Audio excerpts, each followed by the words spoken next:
बच्चों के पीछे लड़ गए दुनिया भर के। बताओ यार। चलो बोलो शंकर भगवान की जय। वही बालक है, वही बालक इसका लड़का है। तो रुको के यहाँ जागरण, और जागरण में बंद कमरे में जागरण हुआ। बकरे की बलि दी गई और उस बलि का जो मांस का टुकड़ा था वो सबकी झोली में दिया गया। और ये भी राजा ने देखा, खिड़की से जाके झांका राजा ने कि देखते हैं क्या हो रहा है। राजा ने देखा कि मांस का टुकड़ा रानी तारा ने भी अपने झोली में लिया और राजा को क्रोध आ जाता है। राजा ने तुरंत रानी की कलाई पकड़ी और अपने महल में ले आए। बोले, रानी तू किसी गरीब घर में क्यों गई, जागरण में क्यों गई और तूने ऐसा काम क्यों किया? तू मांस का टुकड़ा अपनी झोली में लेके आई है। पप्पू भाई मखाने वाला प्रसाद दुनिया भर की हो जाएगी। बोले, सुनो, तुम्हारे झोली में जो मांस का टुकड़ा है यही प्रसाद है। ये इससे माता रानी प्रसन्न होती हैं, बलि से प्रसन्न होती हैं। चलेगा अच्छा। मैं और मारता हूँ और भी मारते हो। बोले, बलि से प्रसन्न होती हैं। तारा चुप रही। बोले, अगर ऐसी बात है तो बोले, राजन ऐसा मत बोलो। बोले, तेरी झोली में मांस का टुकड़ा मैंने अपनी आंखों से देखा है। बोले, राजन मत बोलो ऐसा, वो प्रसाद है। बोले, प्रसाद, मांस का टुकड़ा प्रसाद होता है। बोले, राजन मत बोलो ऐसा, प्रसाद है वो। बोली, झोली खोल, दिखा प्रसाद कौन सा है। झोली खोल अपनी। जैसे ही रानी ने अपनी झोली खोला वैसे ही वो मांस का टुकड़ा जो था उसमें वो मखाने के रूप में बदल गया। कह दो जय माता दी। जय माता दी। मखानों के रूप में, पंचमेवे के रूप में बदल जाता है। और जैसे ही झोली में पंचमेवा का प्रसाद देखते हैं राजन को क्रोध आ जाता है। इसे बंटवाना है।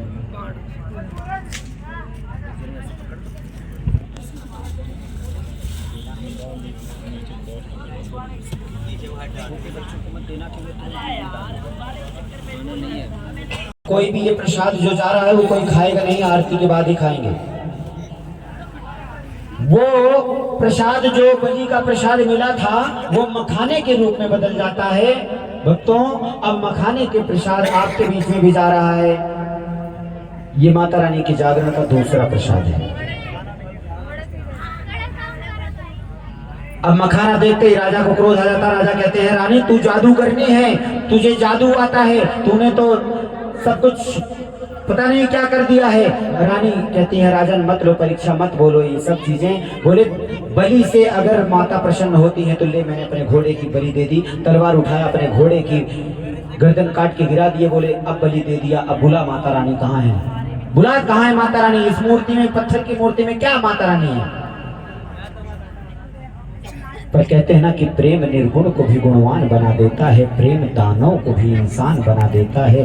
प्रेम की महिमा इतनी अपार होती है कि प्रेम पत्थर को भी भगवान बना देता है। इस पत्थर की मूर्ति में भी प्राण होते हैं।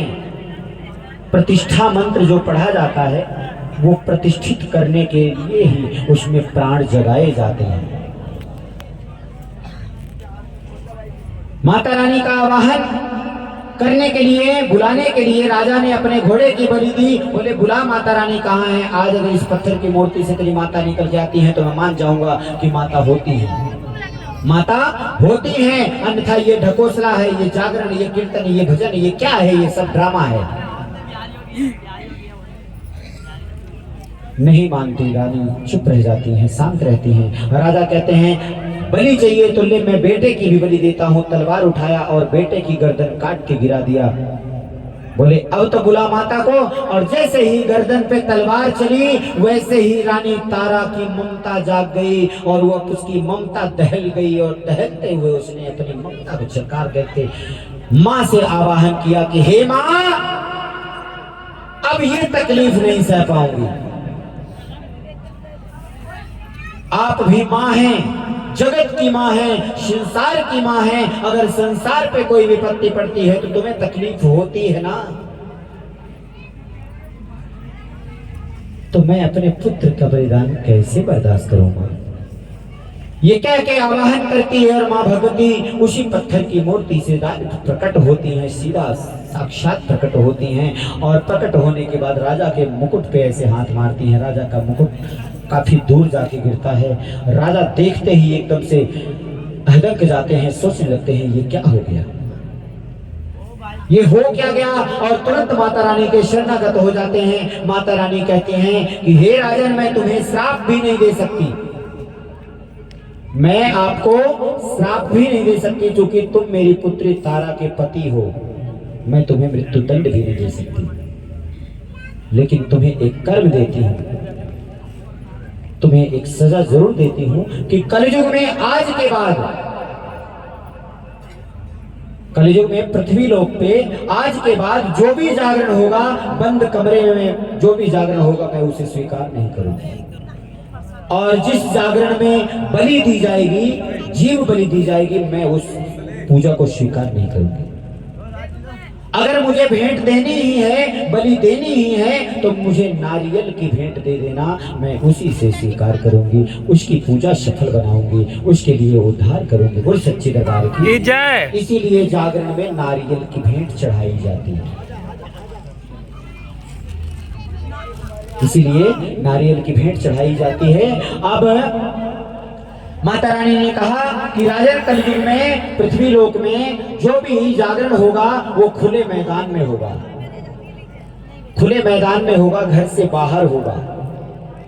और माता रानी की अखंड ज्योत जो जगेगी वो खुले मैदान में, ताकि बाहर के लोग भी दूर से भी दर्शन देख सके, हमारा दर्शन कर सके।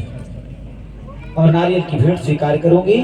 और इसी प्रकार से माता भगवती राजन को ये बात कहती हैं, और माँ भगवती राजा के पुत्र रोहित पे हाथ फेरती हैं, पुत्र जीवित हो जाता है। घोड़े पे हाथ फेरती हैं, घोड़ा जीवित हो जाता है। और माँ भगवती इतना कह के अंतर्ध्यान हो जाती हैं। रानी तारा ने राजा से कहा कि राजन, देख लिया ना? बोले हाँ, ये सच है कि माता होती है, ममता है। और इसी प्रकार से रानी महारानी की कथा भी संपूर्ण होती है। रुक्को की यहाँ जागरण संपूर्ण करके, जिस तरह से रुक्को के यहाँ जागरण संपूर्ण करके रानी तारा आकर के अपने महलों में महाराज को साक्षात माता का दर्शन कराया था, उसी प्रकार से आज यहाँ का जागरण संपूर्ण होता है। और आप सभी लोग अपनी नजरों से एक बार माता रानी को नजरों से देख लीजिए, ये माता रानी साक्षात दर्शन देंगी आपको। बोली सच्ची दरबार की, बोल दुर्गा मैया की।